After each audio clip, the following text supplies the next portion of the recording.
Sí, vos sabés que yo no me permite abrir la cámara porque a lo que estoy transmitiendo por Facebook también. Te cuento, Ernesto, que estamos tecnológicos, que damos asco, mira. Este, estamos en tres plataformas en simultáneo, o sea, y Zoom, ¿no? En TikTok, estamos en Twitch, en Facebook y en Zoom. O sea, estamos por todos lados. Este, Claro. bueno, queríamos, primero que nada, darte la bienvenida. Los compañeros acá en la sala también están preguntando y comentando y saludándote, agradeciéndote la presencia en esto que para nosotros es muy fundamental, informar a los trabajadores y a la gente respecto a cómo viene esto. Yo no sé si tú querés hacernos una reseña de cómo se genera esto, cómo llegamos a esta situación. Bien, en primer lugar, muchísimas gracias por esta oportunidad. Disculpas porque, bueno, hice los intentos, pero tuve un exitoso fracaso de poder incorporarme a TikTok. Y bueno, y agradezco esta posibilidad de comunicarnos, de intercambiar información y puntos de vista sobre un tema tan trascendente como es una reforma de jubilaciones y pensiones en el Uruguay. Así que yo puedo hacer un breve resumen, si a ustedes les parece, inicial. Perfecto. Y luego con mucho gusto avanzar en la participación de la gente que nos está acompañando, a los cuales les brindo un gran saludo, un gran abrazo y un agradecimiento por estar participando de esta actividad que los compañeros Gustavo y Pablo están realizando.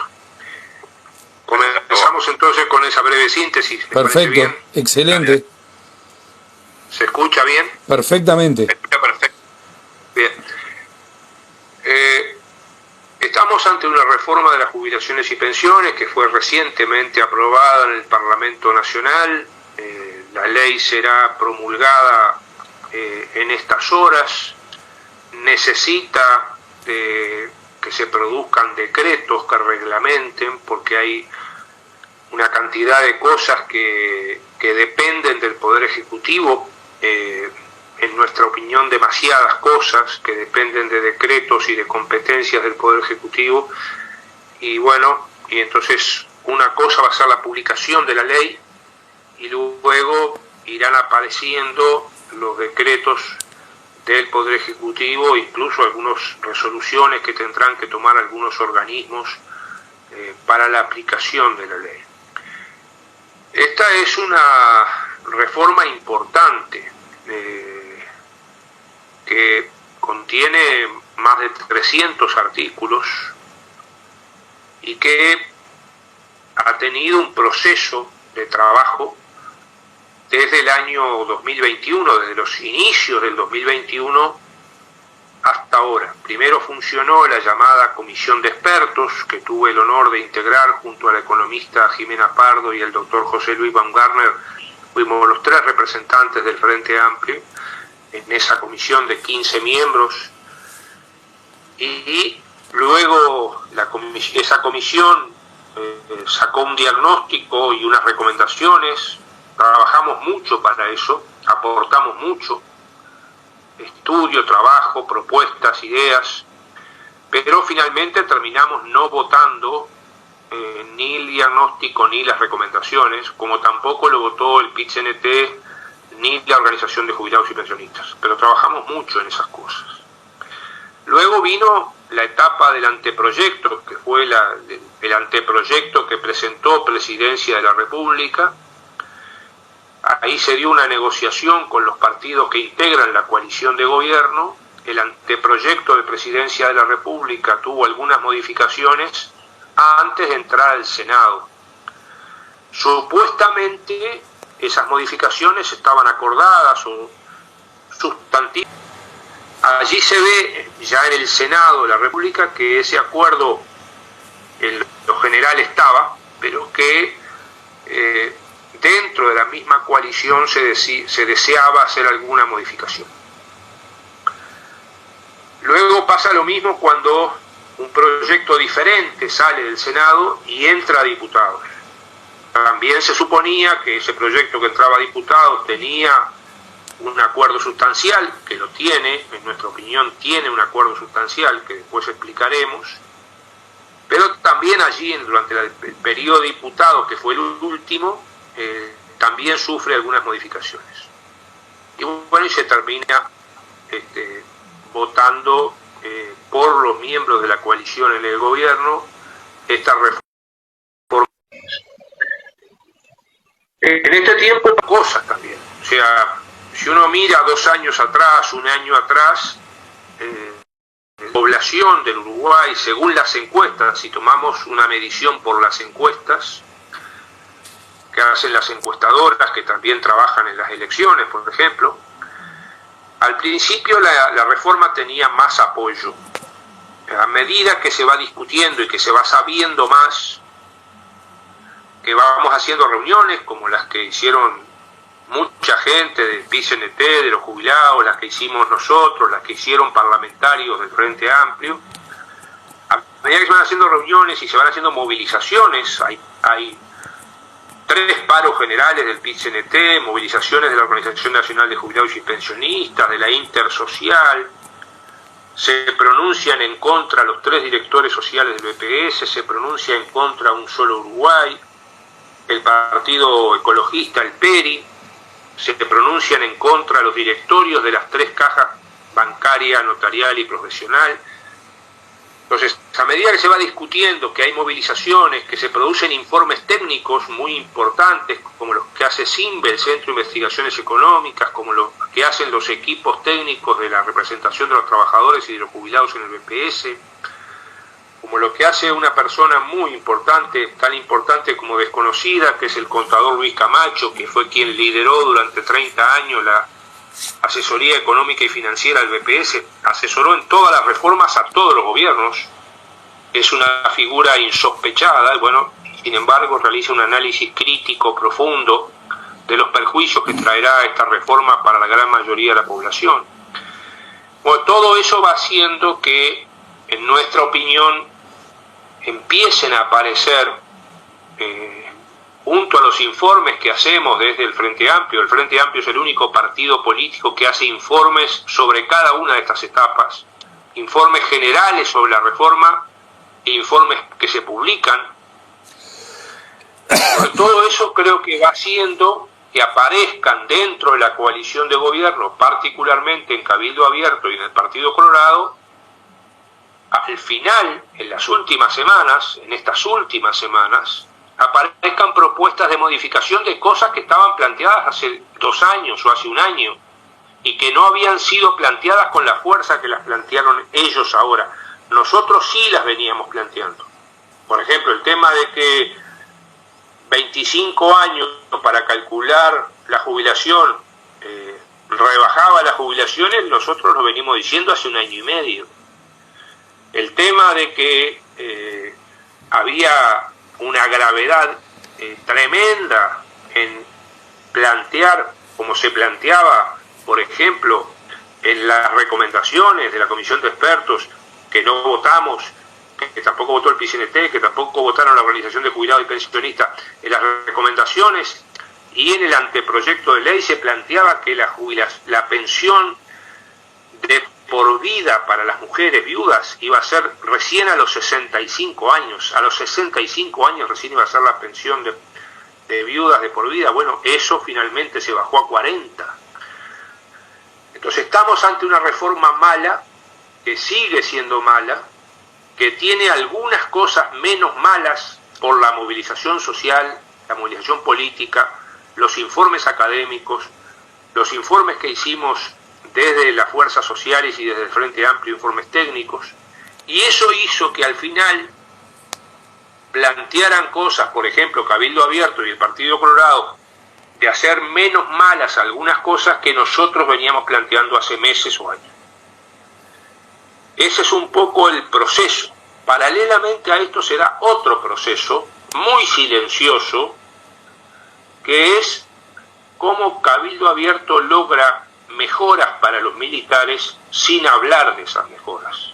Las logra en negociaciones reservadas, con seguramente el presidente de la República, con el Partido Colorado, logra mejoras para los militares que no se conversan públicamente, pero que son mejoras importantes para los militares y en particular para la alta oficialidad, para mantener ciertos beneficios que se logran calladamente también en este proceso y también en estos últimos meses y últimas semanas.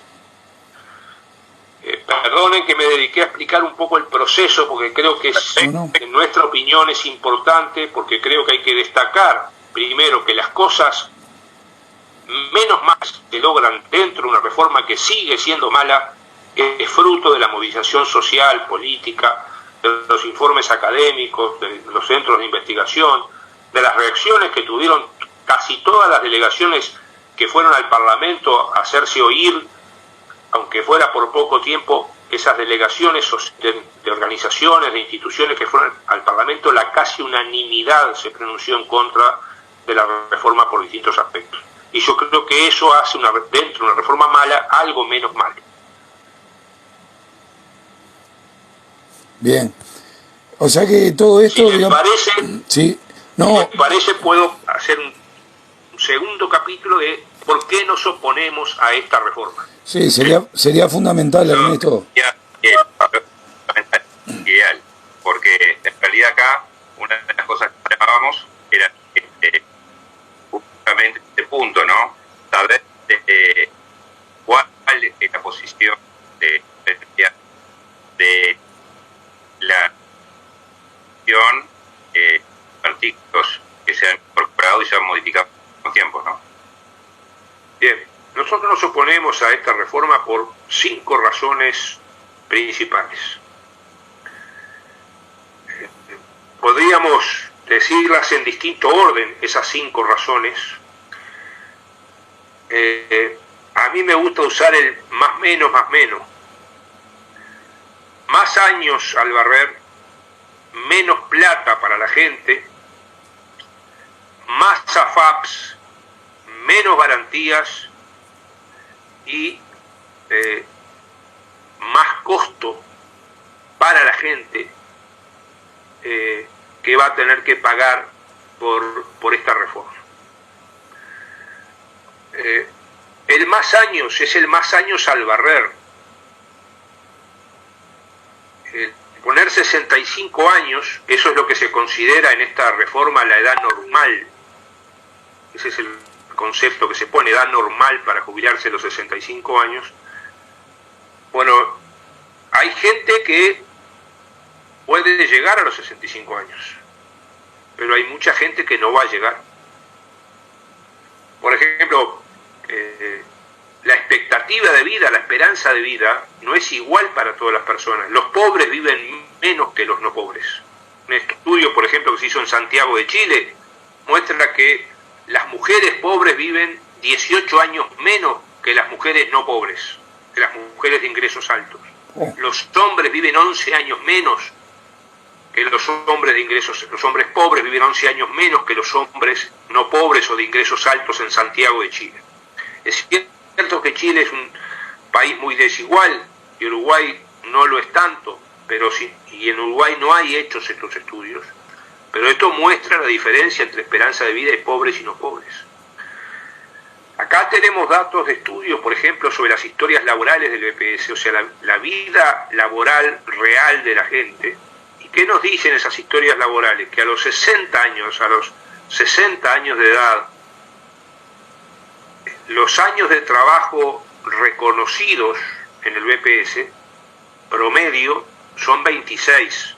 La gente puede haber trabajado 30 o 40 años, pero reconocidos en BPS en promedio a los 60 tiene 26. Pero eso no es igual para todos los sectores de actividad. Los empleados públicos tienen 37. O sea, los empleados públicos no van a tener un problema mayor con los 65 años, la mayoría de los empleados públicos. Pero un trabajador de la construcción a los 60 años de edad tiene solo 18 años reconocidos en BPS, menos de la mitad de un empleado público. Una trabajadora doméstica tiene 20 años reconocidos en BPS. Los trabajadores y trabajadoras pobres tienen 20 años reconocidos en el BPS. Entonces, esto hace que no se puede tratar igual a quienes son diferentes. Esta ley es especialmente perjudicial para las mujeres, para los trabajadores informales, para los trabajadores precarios. Esto es lo que decíamos más años. Después viene la segunda razón, que es menos plata. La mayoría de la gente que se jubile, si se jubila, va a cobrar menos plata. La mayoría de la gente. Alguna gente puede cobrar algún peso más, si se jubila. ¿Por qué decimos esto? Primero porque, si bien ahora se sacó eso de tomar 25 años para calcular la jubilación, pero persisten otras cosas. Por ejemplo, se crea una tasa de adquisición. ¿Qué es la tasa de adquisición? Es el porcentaje de jubilación en relación a los años de trabajo de las personas. Y esa tasa de adquisición, en general, es menor que la actual, que ahora se llama tasa de reemplazo. No es solo que cambien el nombre, además de cambiarle el nombre, la disminuyen en general. Y esto hace que para la mayoría de la gente, en la nueva proporción, el nuevo porcentaje de jubilación en relación al salario, para la mayoría de la gente va a ser menor. Otra razón es algo muy importante, tan importante como desconocido, que es lo que se llama la bonificación que paga el BPS a los trabajadores que no están obligados a afiliarse a una FAP e igual se afilian. Esto se creó en la ley de 1996. ¿Qué dice y qué es lo que se aplica hoy? La gente esto hoy lo está cobrando. Que las personas que no están obligadas a afiliarse a una FAP, si se afilian, el BPS les paga hasta un 50% más de la parte de jubilación del BPS. Una persona se va a jubilar hoy, le toca una parte mayoritaria de jubilación de BPS y una parte minoritaria de jubilación por AFAP. Muy bien, vamos a suponer que por la parte de BPS le tocan 20.000 pesos, bueno, el BPS le paga 30.000. Le toca por el BPS 10.000 pesos, el BPS le paga 15.000. ¿Por qué? Porque esa persona se afilió a una FAP sin estar obligada. Bueno, esto a futuro se elimina. Esto que es un costo importante para el BPS, porque lo paga el BPS, no lo pagan las AFAPs. Pero esto que es un costo importante para el BPS beneficia a una gran mayoría de los trabajadores. Bueno, eso a futuro se elimina. Esta es otra razón por la cual va a disminuir lo que se va a cobrar. También va a disminuir lo que se va a cobrar porque la parte de jubilación por AFAP va a ser menos. ¿Por qué va a ser menos? Porque hoy un trabajador aporta el 15% de su salario, más o menos el 7,5% va al BPS y el otro 7,5% va a AFAP. Bueno, ahora, en vez de 7,5% y 7,5%, va a ir 10% a BPS y 5% a AFAP para los nuevos trabajadores y trabajadoras que se incorporan al sistema. Por tanto, si se baja del 7,5% al 5%, las AFAP, que ya están pagando poco, van a pagar menos de lo que están pagando. Entonces hay una serie de razones por las cuales se va a cobrar menos. ¿Qué ha dicho, por ejemplo, el gobierno? Ha dicho que la gente de menores ingresos puede cobrar más. Y eso puede ser cierto si la gente se jubila, pero la gente de menores ingresos es la que va a tener más dificultad para jubilarse. El gobierno crea una cosa que es el suplemento solidario. Algo que nosotros calificamos inicialmente como interesante. Inicialmente incluso se pensó como una renta universal a la vejez, como que todas las personas mayores de 65 años, de 70 años, iban a cobrar una pensión universal. Así se planteó inicialmente. Hoy el suplemento solidario no es eso. El suplemento solidario se le va a dar solo a las personas que lleguen a jubilarse. Y como vimos, hay mucha gente que no va a llegar a jubilarse.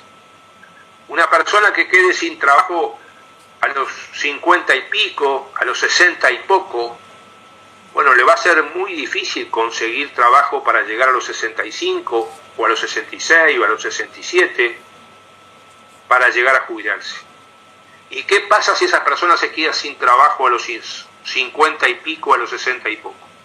No hay ninguna medida de protección en la reforma, por ejemplo, para que no haya despidos para los mayores de 50 o para los mayores de 60, para que puedan alcanzar una jubilación.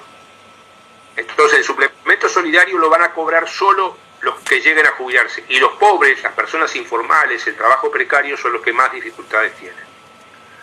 La tercera razón es más AFAPs. Esta reforma hace obligatorio la afiliación a las AFAPs a todo el mundo. Militares, policías, bancarios, profesionales, escribanos. Hasta ahora el sistema era jurídicamente voluntario, era solamente obligatorio para los que ganan más de 78.000 pesos y afiliados al BPS. Ahora si hay alguien que gana 10.000 pesos, 20.000 pesos, 30.000 pesos, igual va a estar obligado a afiliarse a una AFAP. Acá se amplía el negocio de las AFAPs. Yo creo que este es uno de los corazones de la ley. Algo que no se discutió durante la reforma, algo que toda la coalición de gobierno está de acuerdo, que es en extender el negocio de las AFAPs, ampliar el negocio de las AFAPs. Y acá hay que saber que a esta altura llevamos 27 años de AFAPs en el Uruguay, desde 1996. Hoy tenemos resultados. ¿Cuáles son los resultados? Bueno, mire, los resultados no son lo que se había prometido. Como decíamos hoy, cuando una persona se jubila, recibe una parte mayoritaria de jubilación del BPS y una parte minoritaria de jubilación de AFAP. Bueno, esta parte minoritaria de jubilación de AFAP, en primer lugar, viene bajando.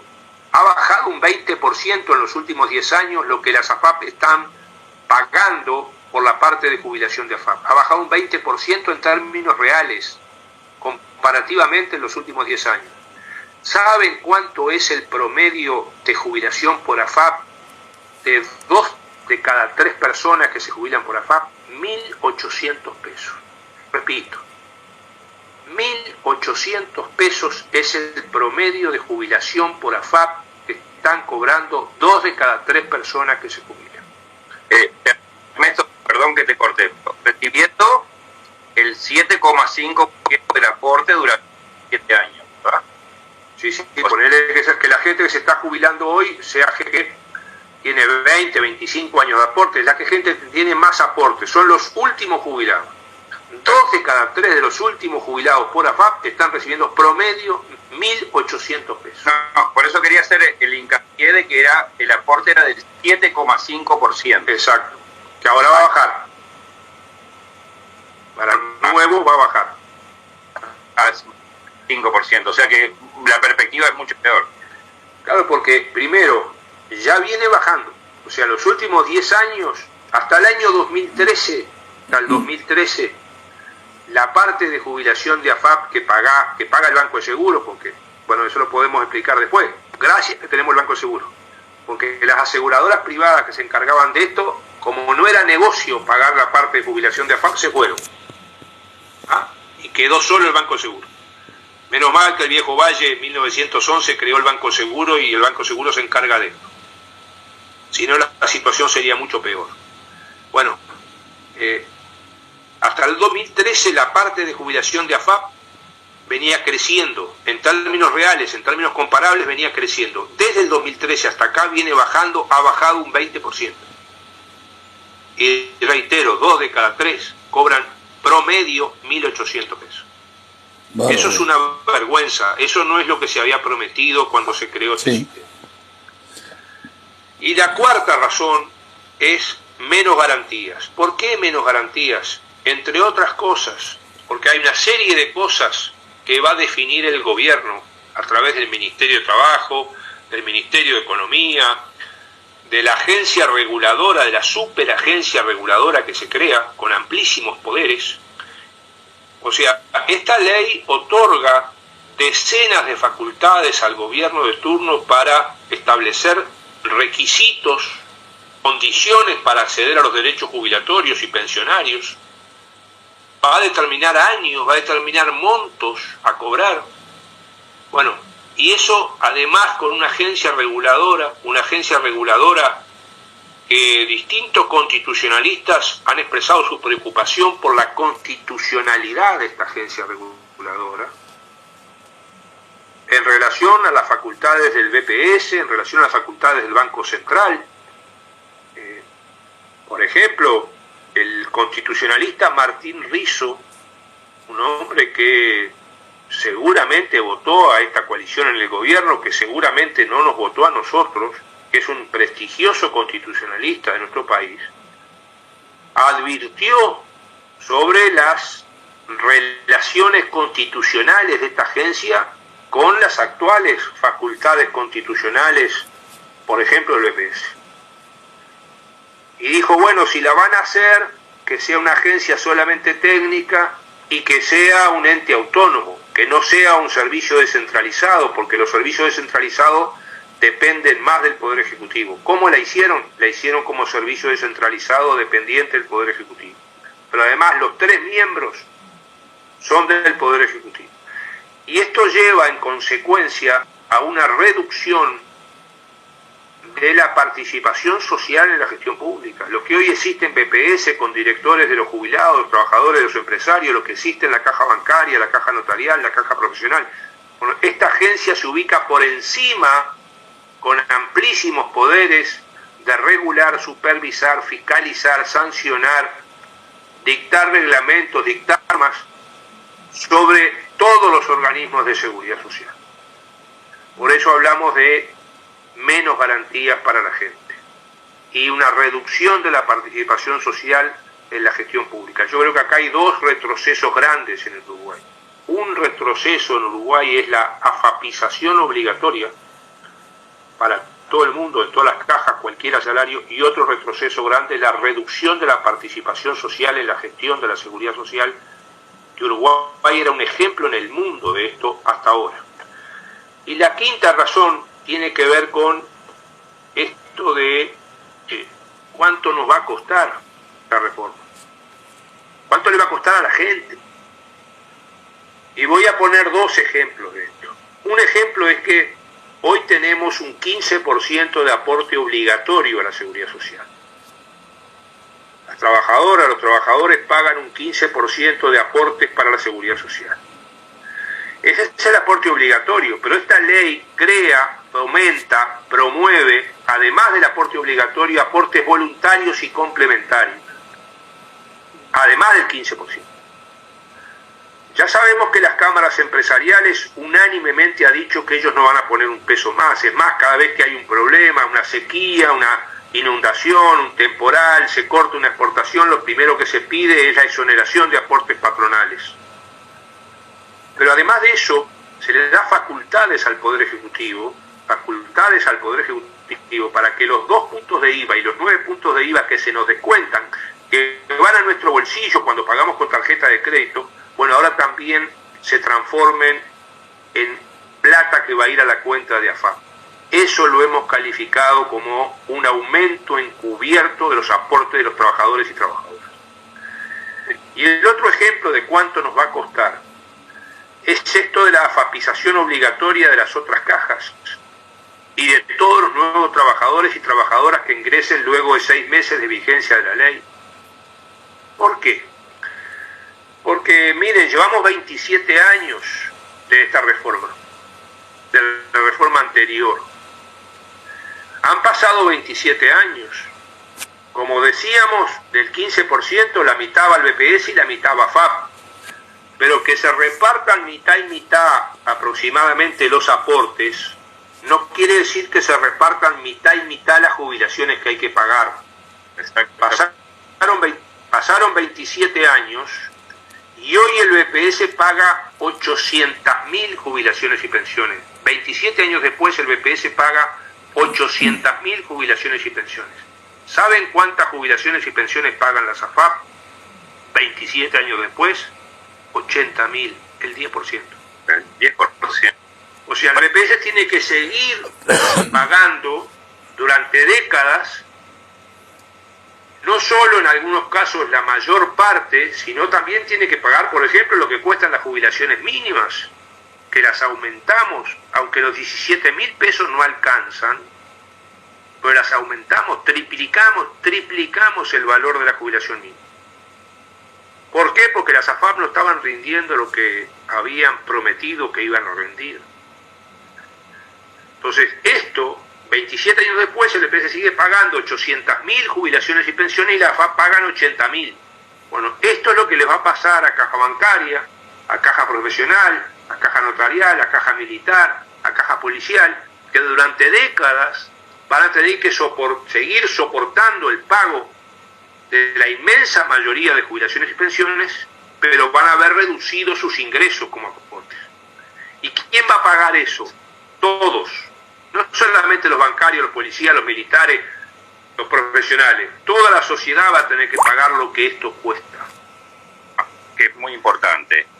Hoy el aporte que se hace a nivel de BPS en los pagos es estar en el eje de 13 puntos del PBI, ¿verdad?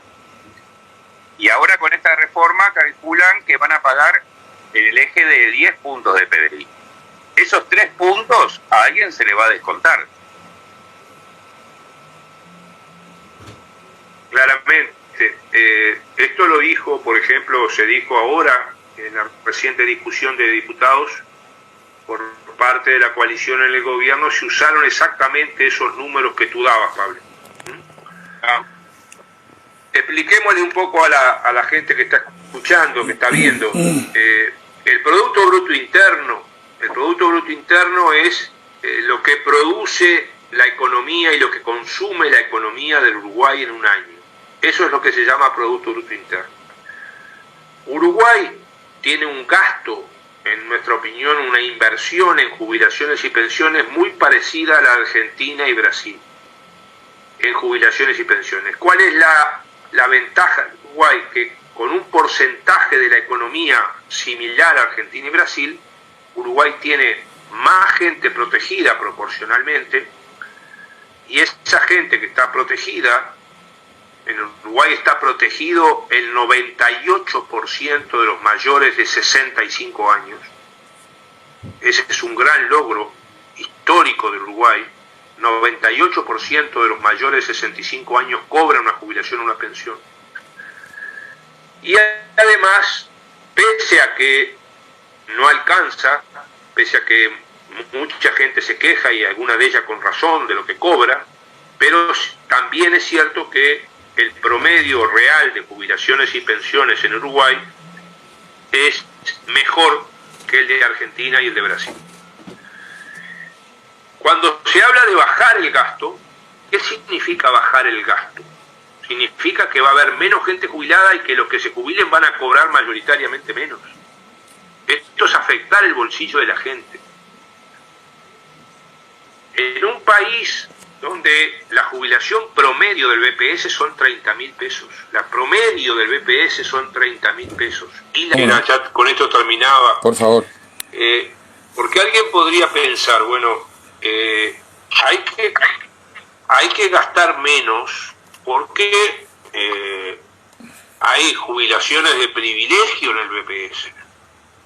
No, la jubilación promedio en el BPS es 30.000 pesos. Eso no da para tirar manteca al techo.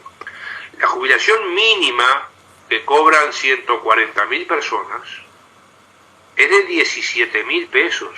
Y es de 17.000 pesos porque en los 15 años de gobierno del Frente Amplio la triplicamos. Porque si no habría hoy gente, si no la hubiéramos triplicado, la mínima, habría gente hoy cobrando 4, 5, 6.000 pesos, 7.000 pesos, 8.000 pesos. 17.000 no alcanza, pero es el triple de lo que iniciamos en el 2007. Entonces creo que esto es importante, porque si se va a bajar el promedio de 30.000, si va a haber gente que... Bueno, se nos pausó la cuestión. Pues los que no lleguen no van a cobrar ni eso. Entonces... yo creo que debemos analizar y discutir. Bien. Con mucho gusto los planteo, las preguntas que tengan por allí. Bueno, mirá, si te parece bien, Ernesto, vamos a leer alguna pregunta acá de algún compañero. No sé, Gustavo, si vos te queda mejor que a ver. Acá hay una pregunta de una compañera que dice: las pensiones por discapacidad, ¿cómo es el tema? ¿Cuál es la gestión con esta nueva reforma? Bueno, la pregunta es de Marquita Rodríguez. Esta nueva reforma es especialmente perjudicial para las mujeres en general, para los trabajadores informales, trabajadoras informales, precarios, y también